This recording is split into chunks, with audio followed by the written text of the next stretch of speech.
network. Ya ini ya.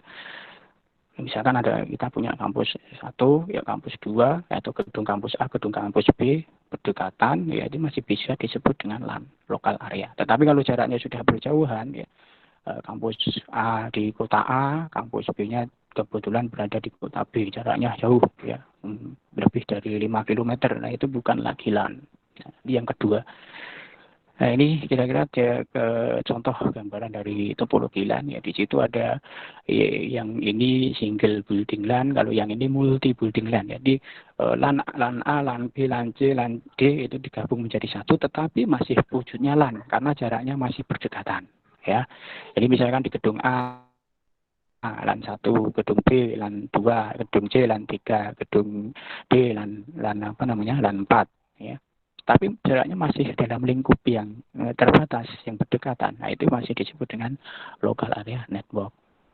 Itu kemudian ini contoh simulasi videonya bisa dilihat. Local area network adalah sekelompok perangkat seperti switch, server, komputer, dan printer yang berlokasi di gedung yang sama seperti di kantor atau di rumah. Dengan kata lain, dalam jarak yang berdekatan satu sama lain, jenis LAN yang paling umum adalah LAN Ethernet, di mana 2 atau lebih komputer dihubungkan ke kabel Ethernet menggunakan switch. Nah, itu ya. Itu apa namanya? LAN, local area network, ya. Local area network, ya, itu diibaratkan kalau yang bawah itu misalkan di gedung itu ada 2 lantai, misalkan yang bawah itu lantai 1, yang atas lantai 2, nah, itu masih disebut dengan LAN, dihubungkan dalam bentuk jaringan LAN, ya. Atau misalkan di rumah yang jenengan ada 2 lantai, lantai 1 ada perangkat komputer, ada perangkat printernya. Nah, printernya ada di lantai 1, kemudian yang lantai atas itu hanya ada printer, ada komputer saja. Nah, itu bisa dengan manfaatkan jaringan LAN, local area network. Nanti bisa berbagi sumber daya tadi, berbagi printernya bisa di-share, ya, digunakan secara bersama-sama. Ini contoh gambaran dari LAN, local area network. Jadi lingkupnya masih terbatas, ya, berdekatan. Kalaupun berbeda gedung, tetapi kalau jaraknya masih berdekatan, ya, kurang dari 100 meter, itu masih dinamakan dengan local area network. Kemudian yang kedua, klasifikasi jaringan komputer berdasarkan skala yang kedua adalah ada MAN, yaitu Metropolitan Area Network. Metropolitan Area Network ini pada dasarnya MAN ini ya sebuah LAN, tetapi ukurannya lebih besar, ya, ukurannya lebih besar dibandingkan dengan LAN yang tadi.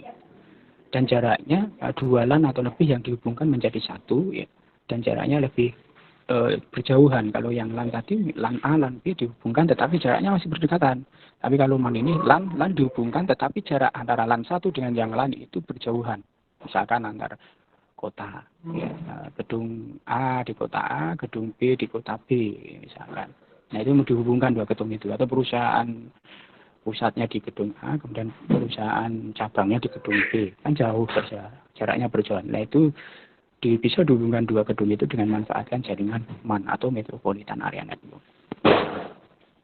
Ini contoh gambarannya, misalkan di sini ada LAN A, ini LAN B, LAN C, LAN D, ya, atau berada di kota A, ini di kota B, kota C, ya, yang jaraknya berjauhan, ya, lebih dari 5 km, yaitu dengan menggunakan public city network, yaitu bisa dibentuk jaringan Metropolitan Area Network. Itu kira-kira, kemudian ini contoh simulasinya.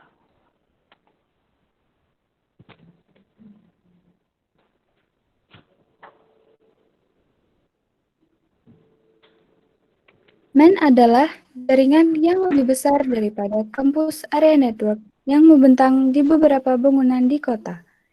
MAN biasanya terhubung menggunakan koneksi berkecepatan tinggi seperti kabel serat optik. Itu adalah jaringan berkecepatan tinggi yang memberikan kemampuan untuk berbagi data dan sumber di dalam kota.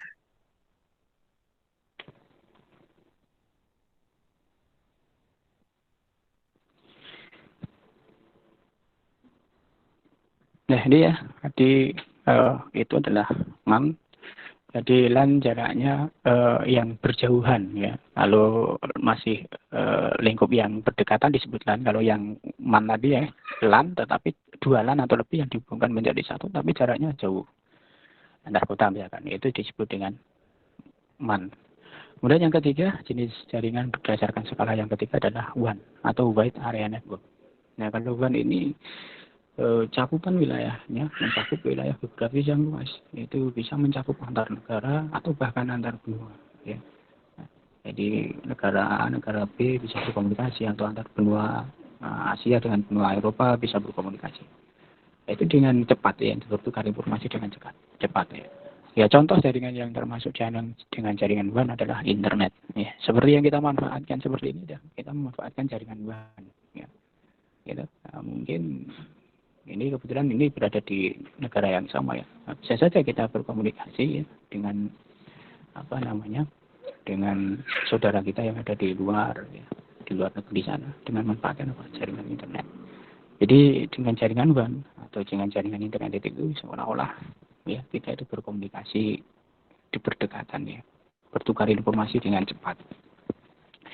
Nah, ini contohnya. Nanti kalau kita lihat di sini, ini kan ini di Indonesia ya, di sini Indonesia, dan ini benua ya, di benua antar negara ini bisa berkomunikasi terhubung menjadi satu ya dalam jaringan WAN atau Wide Area Network.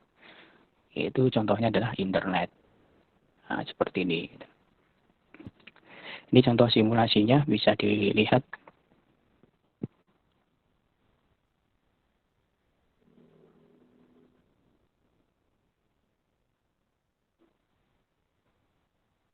WAN adalah jenis jaringan terbesar. WAN mencakup beberapa local area network, campus area network, dan metropolitan area network. Itu adalah jaringan yang membentang di wilayah geografis yang luas seperti benua atau negara, bahkan seluruh dunia. Contoh yang baik dari jaringan area luas adalah internet. Ya, ini adalah jaringan WAN. Ya. Contohnya adalah internet itu. Jadi kita dengan jaringan WAN ini kita bisa berkomunikasi, bertukar informasi ya, secara cepat ya, dengan menggunakan ada antar negara bahkan antar benua ya. Tidak akan ada batas ya. Seolah-olah kita berkomunikasi tanpa ada jarak ya, tanpa ada jarak. Ya, ini kemudian yang selanjutnya yang kedua, jenis jaringan berdasarkan arsitektur. Kalau tadi jenis jaringan berdasarkan skala ya, berdasarkan skala. Kemudian yang ketiga ini atau yang kedua ini jenis jaringan berdasarkan skala. Nah, seperti yang kita tahu dulu, mungkin yang dari SMK TKJ pernah belajar ini ya, ada topologi yang tua ya, topologi yang paling lama atau topologi tua yang dulu pertama kali muncul jaringan, topologi yang digunakan adalah topologi bus ini. Nah, topologi bus yang pertama, topologi ini adalah topologi yang paling sederhana, topologi yang paling tua. Ya, kalau dulu hanya digunakan untuk menghubungkan 2 atau 3 atau 4 komputer saja. Zaman dulu pertama muncul jaringan pertama kan hanya sedikit ya jaringan komputer yang dihubungkan, tidak seperti ini. Kalau seperti ini sudah jutaan atau ya miliaran komputer yang terhubung menjadi satu lewat jaringan WAN tadi atau internet tadi. Tapi dulu awalnya adalah topologi bus yang pertama, itu sangat sederhana topologinya, terdiri dari hanya 2 sampai 4 unit komputer saja ya. Topologi ini dinamakan bus. Kenapa dinamakan bus? Karena topologi ini ya digambarkan menyerupai dengan tempat duduk di kendaraan umum bus. Ya. Kalau ada yang pernah naik bus ya, kalau pernah naik bus itu ya, kendaraan umum itu, nah itu node atau workstation di dalam topologi ini diibaratkan seperti kursi-kursi yang ada di dalam kendaraan bus tersebut. Bisa dilihat seperti ini lah gambarnya ya. Nah, ini kalau kita lihat ini workstation atau node komputer 1, komputer 2, komputer 3, komputer 4. Nah, ini bisa dihubungkan menjadi satu. Seolah-olah ini menggambarkan seperti tempat duduk kendaraan umum bus. Kita lihat simulasinya.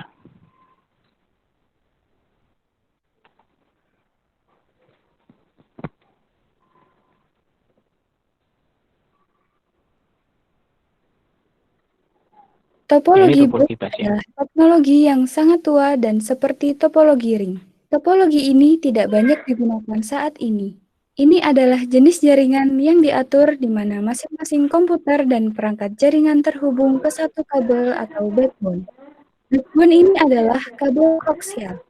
Komputer yang terhubung ke kabel ini menggunakan konektor khusus yang disebut BNC, yang juga dikenal sebagai konektor T. Salah satu kelebihan topologi bus adalah ia juga cukup murah dan mudah diimplementasikan. Namun, kelemahan dari topologi bus adalah bahwa hal itu mengharuskan kabel diakhiri di kedua ujungnya menggunakan terminator. Agar pengaturan ini tetap beroperasi, tidak boleh ada koneksi terbuka termasuk ujung yang terpasang komputer. Jadi, jika komputer atau terminator dilepaskan atau longgar atau hilang, data akan mantul kembali. Pantulan ini dikenal sebagai pantulan sinyal. Jika ini terjadi, aliran data akan terganggu.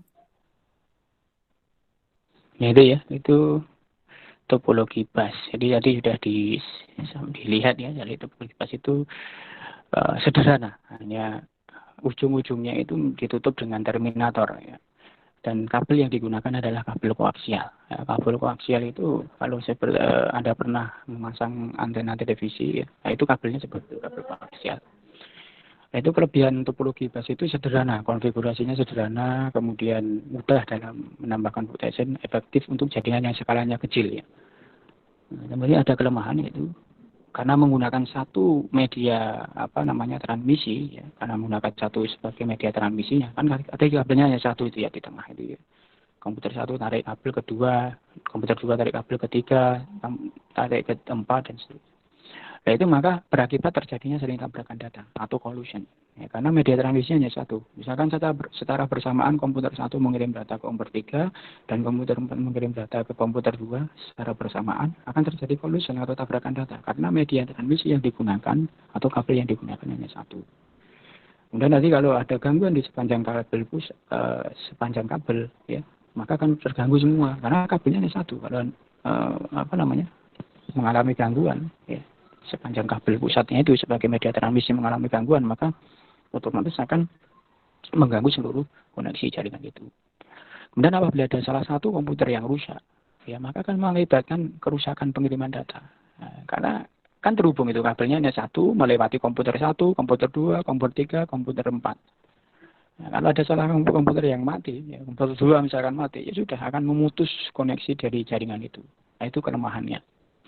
Ini topologi ini sudah tidak digunakan, tapi ini untuk kita sampaikan biar tahu ya awalnya. Kalau yang belum pernah mengetahui kan, kalau yang dari TKC kan sudah paham. Nih, kemudian yang kedua topologi ring ya. Nah, setelah tadi ada topologi bus, kemudian muncul topologi ring. Nah, topologi ring itu ya hanya mirip dengan topologi bus, tetapi melingkar, seolah-olah melingkar. Ya, jadi setiap workstation terhubung ke workstation yang lain, sehingga dalam satu jaringan itu seolah-olah membentuk lingkaran. Ya, ring kan melingkar, ya lingkaran. Ya, kalau kita lihat seperti ini. Ya, nih. Ya, ini kan dari workstation satu ditarik kabel ke workstation 2 atau komputer 2, komputer 2 tarik komputer ke 3, 3 ke 4, 4 kembali lagi ke 1. Jadi seolah tidak putus. Berbeda kalau yang topologi bus tadi kan putus. Ada ujung A, ujung B, putus, ditutup dengan terminator, ya. Ditutup dengan terminator. Kalau yang topologi ini tidak ada, ya, tidak putus. Jadi melingkar. Komputer A tarik ke B, B ke C, C ke D, ya, dan seterusnya. Ini.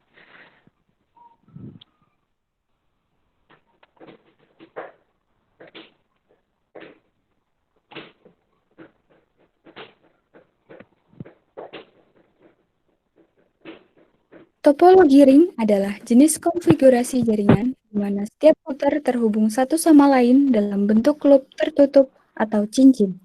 Sehingga setiap komputer pada topologi ini memiliki dua tetangga untuk keperluan komunikasi. Setiap paket data dikirim di sekitar cincin sampai mencapai tujuan akhir. Topologi semacam ini sudah sangat tua dan jarang digunakan saat ini. Keuntungan dari topologi ring adalah mudah dipasang dan mudah diperbaiki. Namun, kerugiannya adalah bahwa jika hanya satu dari komputer ini mengalami gangguan atau jika ada satu kabel putus, maka semua aliran data akan terganggu. Ya, itu contoh simulasi dari topologi ring. Ya. Jadi melingkar, jadi tidak agak putus. Berbeda kalau yang bus tadi kan ada ujung-ujungnya diputus ya, kedua ujungnya ditutup dengan derivator. Kalau yang ring ini melingkar, tidak putus, saling terhubung saat komputernya. Ini kelebihannya tadi sudah disampaikan juga ya, kelebihan dan kelemahannya. Kelebihannya adalah hemat dalam penggunaan kabel jaringan, kemudian kemungkinan terjadinya collision atau tabrakan data lebih kecil dibandingkan dengan yang topologi bus tadi, ya. Sehingga dapat melayani lalu lintas yang lebih padat dibandingkan dengan topologi bus. Kelemahannya pengembangan sulit. Kenapa sulit? Karena melingkar. Kalau ingin menambahkan komputer baru kan harus memutus jaringan itu, ya, harus memutus jaringan. Kemudian kerusakan pada salah satu node juga mengakibatkan kerusakan pada seluruh jaringan. Nah, ini topologi ring. Kemudian yang ketiga, yang sering digunakan adalah topologi yang ketiga ini. Topologi apa? Bintang atau topologi star. Nah, pada topologi star atau topologi bintang ini, semua workstation itu dihubungkan ke terminal pusat. Ya. Terminal pusat yang menjadi atau yang menyediakan jalur komunikasi khusus. Ya. Apa terminal pusatnya? Itu biasanya dengan menggunakan switch, ya, atau dulu menggunakan hub. Tapi sekarang hub sudah tidak ada, ya. Dulu pertama menggunakan hub. Ya, tapi sekarang beralih menggunakan switch. Ya, untuk lebih jelasnya nanti apa bedanya switch dengan hub nanti di perkuliahan ya. Apa itu switch itu seperti apa, hub itu seperti apa. Nah, ini kira-kira topologi gambarannya. Jadi di sini ada terminal pusatnya switch atau hub, kemudian di sini ada PC1 tarik kabel dihubungkan ke hub atau switch, kemudian PC2 tarik kabel hubungkan ke switch. PC ketiga tarik kabel hubungkan ke switch, dan PC keempat tarik kabel hubungkan switch. Kalau ada lagi PC kelima misalkan, dia tinggal dihubungkan lagi ke switch tarik kabel. Nah, ini topologi star. Sehingga masing-masing PC atau workstation ini memiliki media transmisi sendiri atau memiliki kabel, ya. Biasanya kabel yang digunakan adalah kabel UTP, ya. Nanti ada pengkabelan juga, ya. Ini kalau kita membuat membuat mendesain jaringan dengan topologi star ini nanti ada menggunakan kabel UTP dan pengkabelannya ada menggunakan strike, ya. Kan ada pengkabelan, ada strike, kemudian ada cross dan ada rollover. Nanti dipelajari di perkuliahan yang dipraktekkan. Nah, ini seperti ini gambarannya. Nanti bisa dilihat di simulasinya.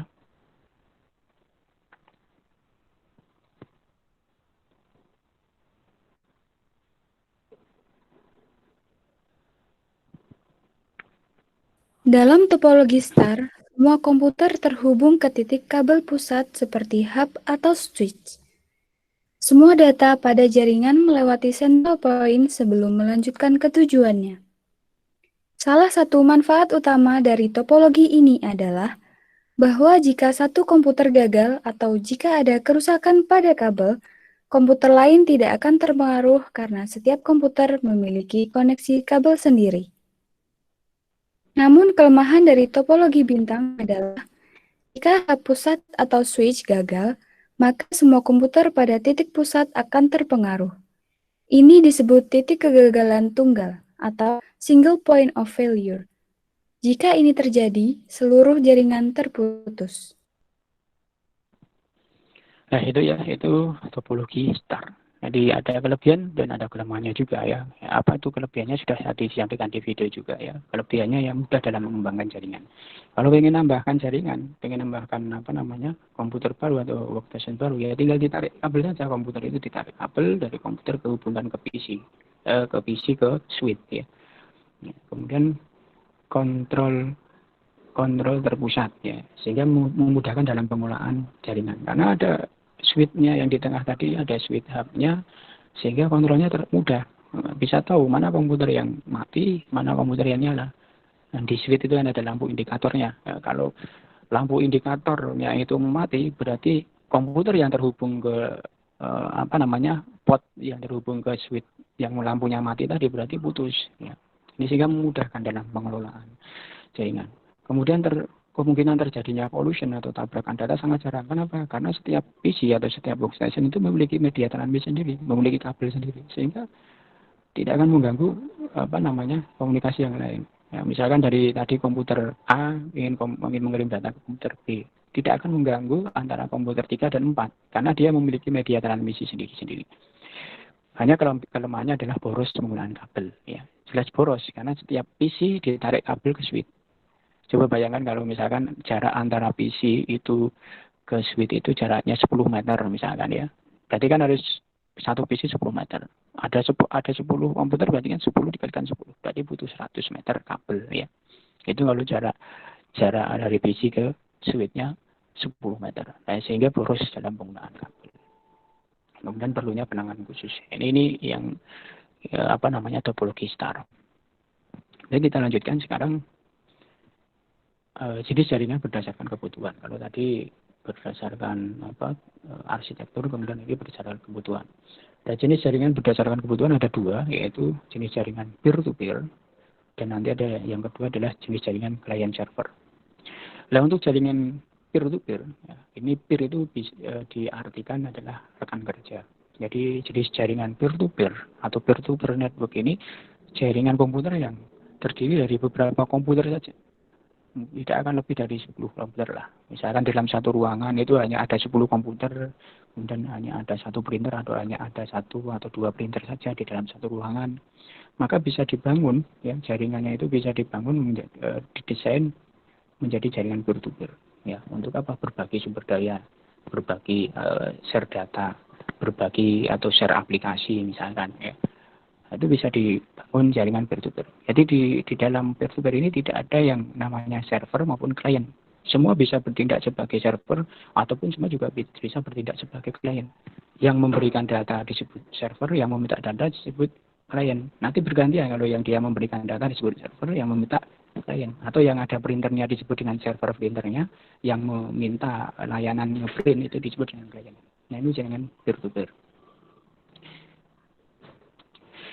Kemudian ini contoh gambarannya seperti ini. Ini semua saling bisa bertukar informasi atau share data, share sumber daya dan seterusnya. Ini contoh ya, peer-to-peer model ya. Printer ya, klien printer karena yang ada komputer yang ada printernya hanya satu ya. Itu. Kemudian yang lain sebagai klien ya, klien ini yang kedua adalah client server. Kalau tadi peer-to-peer ini client server. Kalau ini jelas ada klien, ada server. Ada komputer yang bertindak sebagai klien dan ada komputer yang bertindak sebagai server. Ya. Nah, suatu komputer disebut dengan komputer klien. Ya, komputer itu disebut dengan komputer klien jika ya komputer itu mengakses beberapa layanan atau servis yang ada di server. Ya, jika klien membutuhkan servis atau layanan yang ada di server, maka klien tersebut akan mengirimkan request terlebih dahulu ke server. Kemudian jika request itu diterima, maka server akan memberikan balasan berupa layanan atau servis sesuai yang diminta oleh klien. Jadi sifat atau karakteristik dari klien itu adalah aktif. Jadi klien itu yang aktif, ya. Sedangkan yang server itu yang pasif. Kenapa? Ya, server itu diam selama tidak ada klien yang meminta layanan informasi atau layanan request ke server. Ya, server diam, pasif, tidak akan memberikan layanan. Dia aktif kalau ada klien yang meminta layanan. Nah, klien yang mengirimkan request ke server, sedangkan server itu menunggu request dari klien. Ya. Kemudian si klien itu menunggu balasan dari server, sedangkan si server itu menerima request kemudian memberikan balasan berupa apa? Berupa servis atau layanan kepada klien sesuai yang diminta oleh klien. Nah, ini klien server. Ini contoh gambarnya berarti seperti itu ya, di tengah itu adalah servernya, kemudian yang itu adalah kliennya yang di tepi. Jadi secara bersamaan misalkan 6 komputer klien itu meminta layanan atau request informasi ke server secara bersamaan, maka si server harus memberikan balasan secara bersamaan juga. Nah, jadi kinerja server harus lebih tinggi. Ya.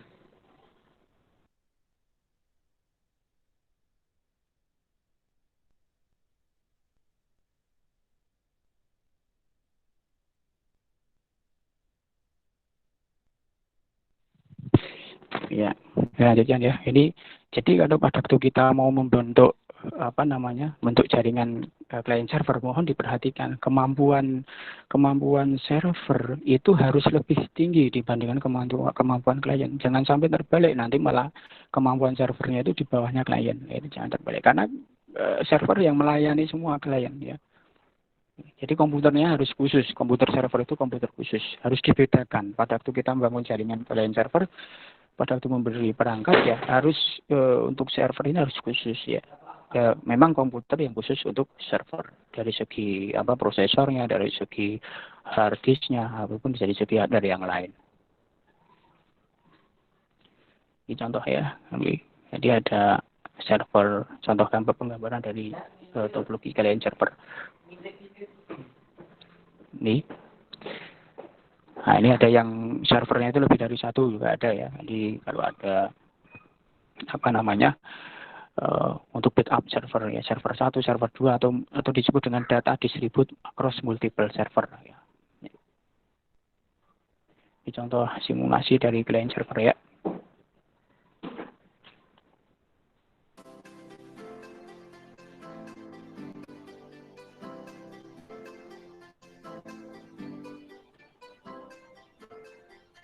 Nah, ini contoh penggambaran atau simulasi dari komputer client server.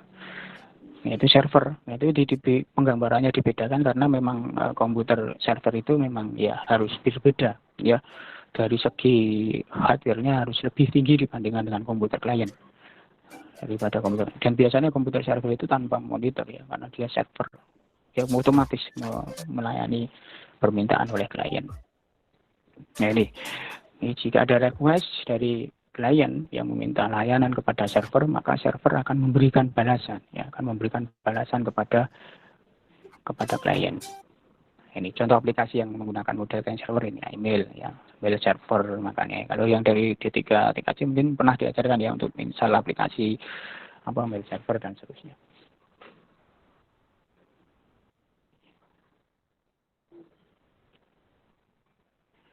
Kemudian yang selanjutnya,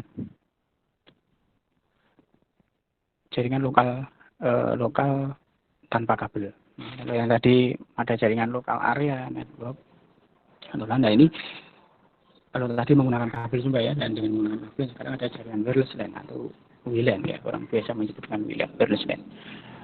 Ini suatu jaringan lokal ya tanpa kabel ya, di mana media transmisi yang digunakan ya, menggunakan frekuensi radio atau RF atau yang menggunakan infrared. Nah ini kemudian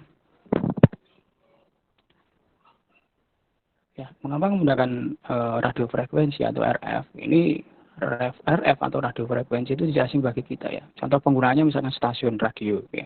Tapi sekarang kayak stasiun radio juga jarang ya.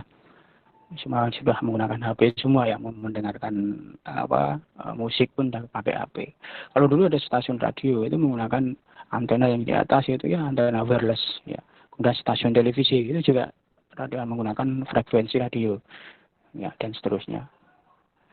Ini bisa dilihat contoh penggambaran dari wireless LAN.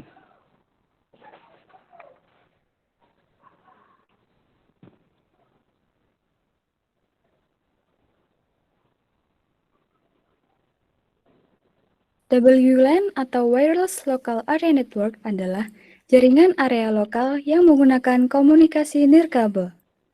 Wireless LAN setidaknya memiliki dua perangkat yang menggunakan komunikasi nirkabel untuk membentuk jaringan area lokal.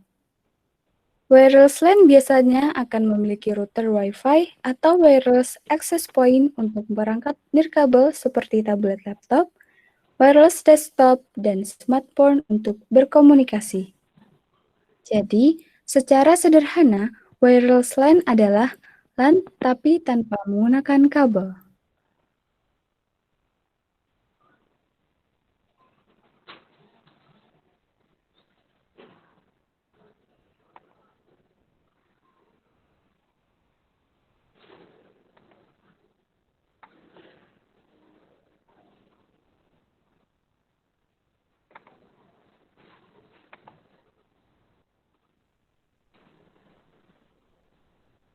Halo, PPT-nya terlihat tidak nih? Halo, mohon maaf. Halo, Tidak mikrofonnya terlihat, terlihat? Pak. Tidak terlihat ya? Pak putus sebentar Tidak. ya, sebentar. Ada yang masuk pakai tadi present tadi ya, siapa ya?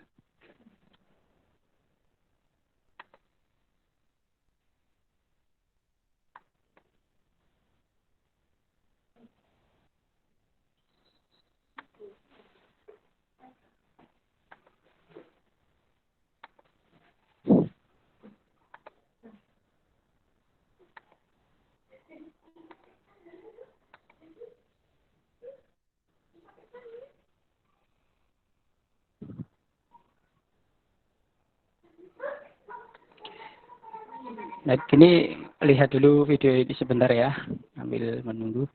Lihat video tentang jaringan dulu.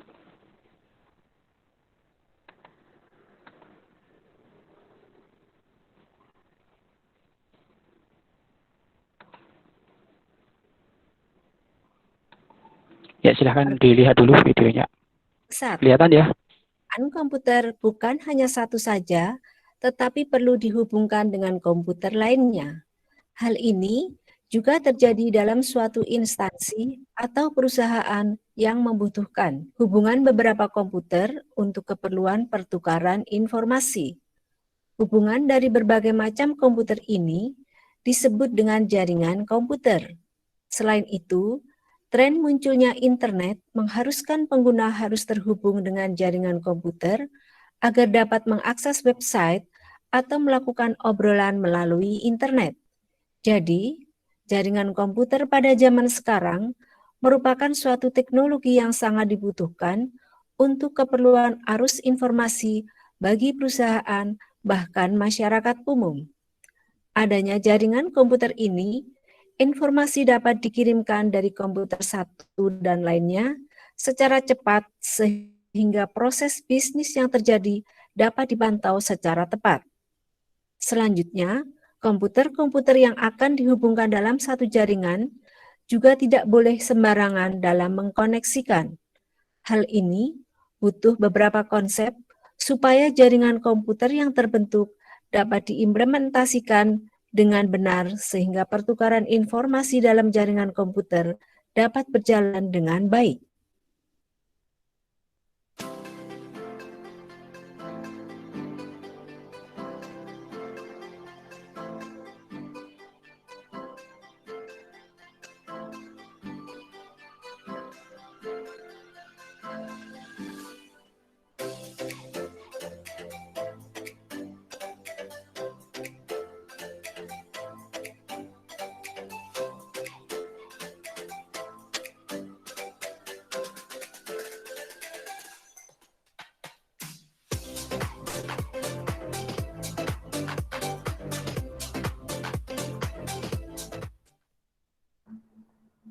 Vanavond i Franstien geoparkie zoongeskerp. Uw aandacht alsjeblieft. Welcome to Johannesburg International Airport. Please approach the road to create your pickup zone.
Apa itu firewall?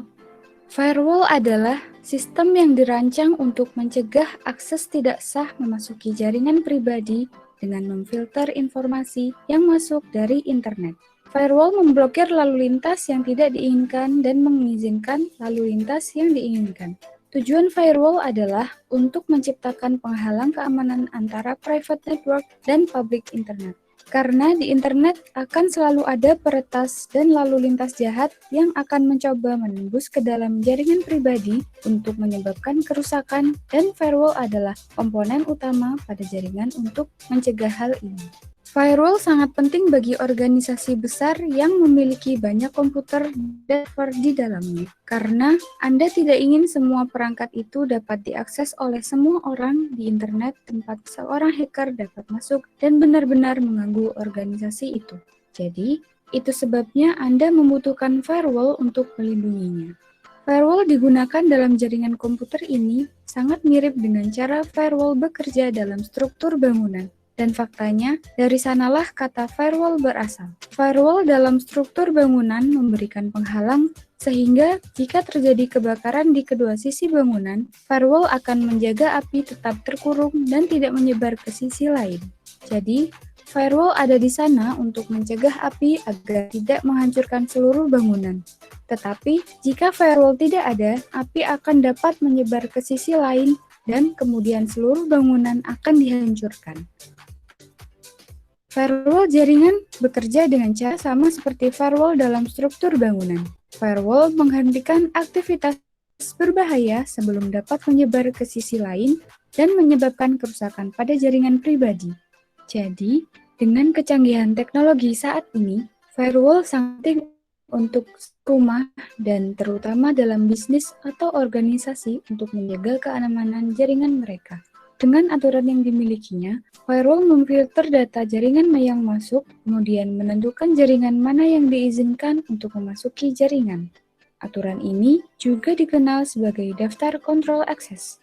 Aturan-aturan ini dapat disesuaikan dan ditentukan oleh administrator jaringan. Administrator jaringan dapat memutuskan hal apa saja yang dapat memasuki dan meninggalkan jaringan. Jadi, ini adalah aturan yang memperbolehkan dan menolak izin.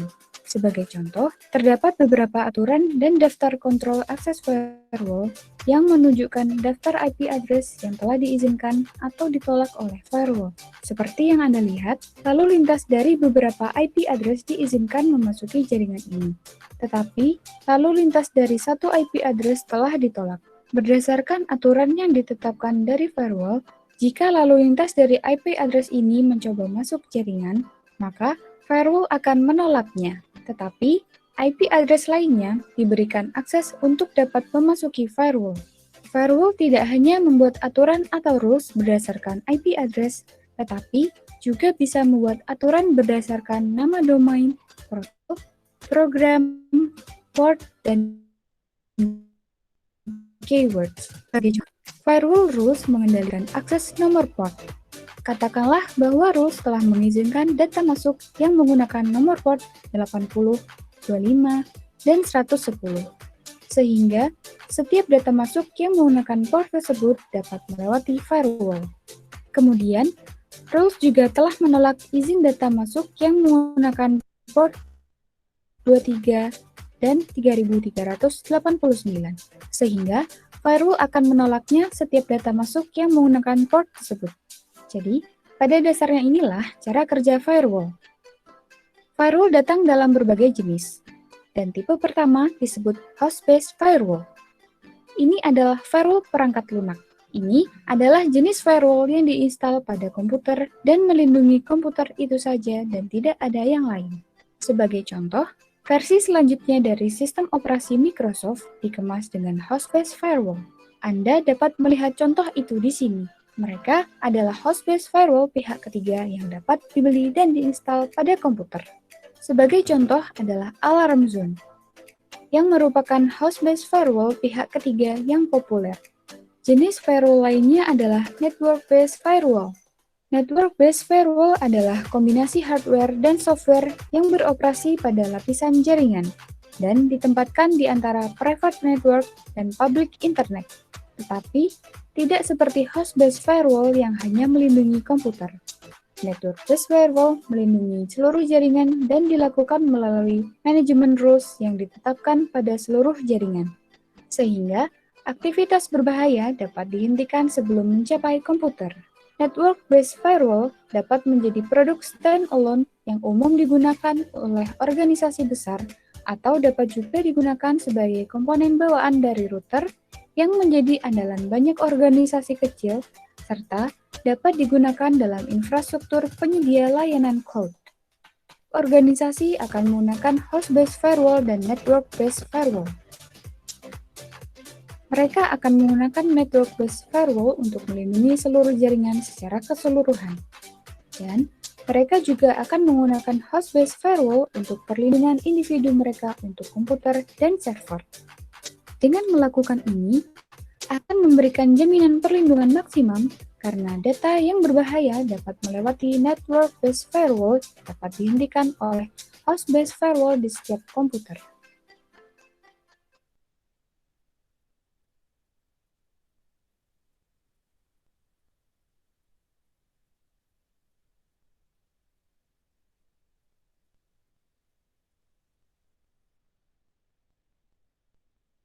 Ya, itu tadi ya, tadi beberapa contoh video, ada simulasi mengenai jaringan komputer.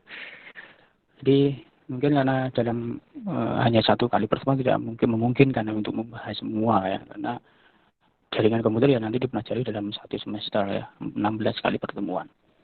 Nah, ini yang tadi infrared ya. Kemudian yang ke selanjutnya sedikit lagi ya, kita masuk ke komponen wireless. Pada waktu kita mau membangun jaringan wireless LAN, apa itu komponen yang harus disediakan gitu kan ya. Yang pertama adalah access point. Pada waktu kita ingin membangun jaringan wireless LAN ya, di dalam rumah kita atau di dalam kantor kita, ini daripada nanti membangun jaringan dengan menggunakan kabel, kita bangun menggunakan wireless ya, dengan menggunakan wireless LAN. Maka harus disiapkan adalah yang pertama access point atau AP. Ini fungsi dari access point ini untuk mengirim dan menerima data sebagai buffer ya, data antara wireless LAN dengan wireless LAN atau penerima. Mengkonversi sinyal frekuensi radio RF ya menjadi sinyal digital. Ini contoh gambarnya yang bisa dilihat itu ya seperti itu. Nah, kalau kita biasanya kalau kita berada di tempat umum ya, yang ada di situ ada layanan hotspot area, pasti di situ akan terpasang satu alat yang namanya wireless access point. Ya. Ini kemudian ada wireless LAN card-nya. Nah, ini yang terpasang di PC atau di komputer. Ya, kalau laptop itu sudah ada onboard-nya, kalau handphone itu sudah ada. Nah, kalau ada PC yang ingin terhubung ke jaringan wireless LAN, tetapi PC itu belum memiliki wireless LAN card, ya perlu ditambahkan. Ya, perlu ditambahkan wireless LAN card seperti yang ada di gambar seperti itu. Ya, ini kalau yang motherboard yang baru yang saat ini atau PC-PC yang baru sekarang ini sudah ada onboard-nya ya, misalnya wireless LAN card-nya. Tapi kalau memang belum ada ya perlu ditambahkan sendiri kalau ingin terhubung ke dalam jaringan wireless LAN.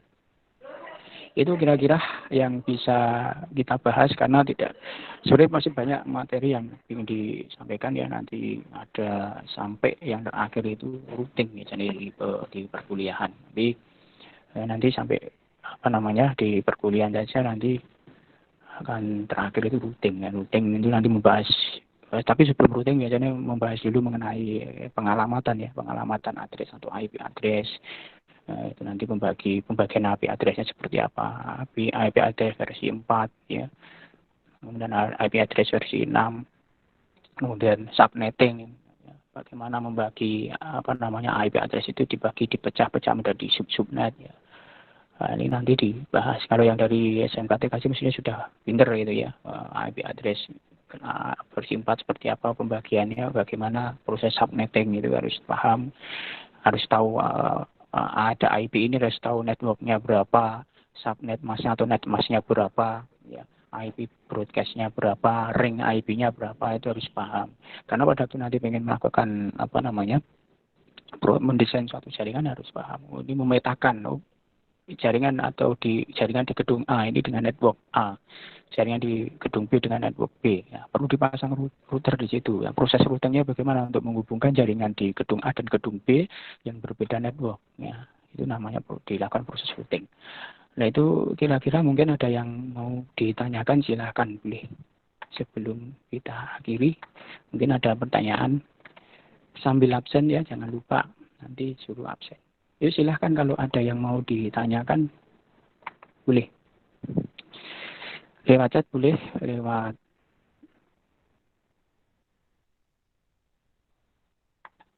yuk silahkan ada yang mau bertanya. Ayo, boleh, silahkan. Ada yang bertanya? Bebas saja, santai saja. Ini tidak usah tegang-tegang ya, santai saja.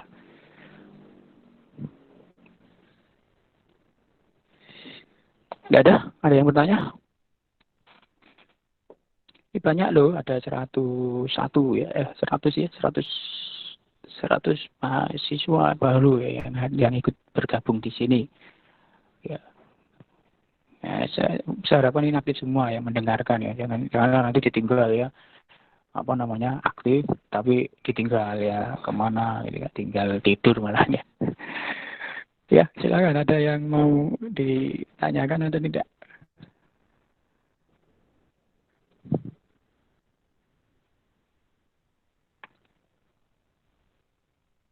Ada yang dari SMK TKJ? Silakan yang dari SMK TKJ. Ada? Yang dari SMK TKJ ada di sini? Yang gabung di sini? Ada, Pak. Iya ini, wah cewek ini. Wah, Mas Restu, bilang dari SMK mana? SMK Al-Islam. Al-Islam itu ya, Kabangan ya? Pasar Kabangan ya. Itu ya? Oh, ya, Kabangan. Pak siapa itu yang itu, lupa saya namanya itu Pak. Saya pernah nguji di sana sekali itu. Pak siapa ketua program studinya? Pak Yusuf, produknya. Oh iya.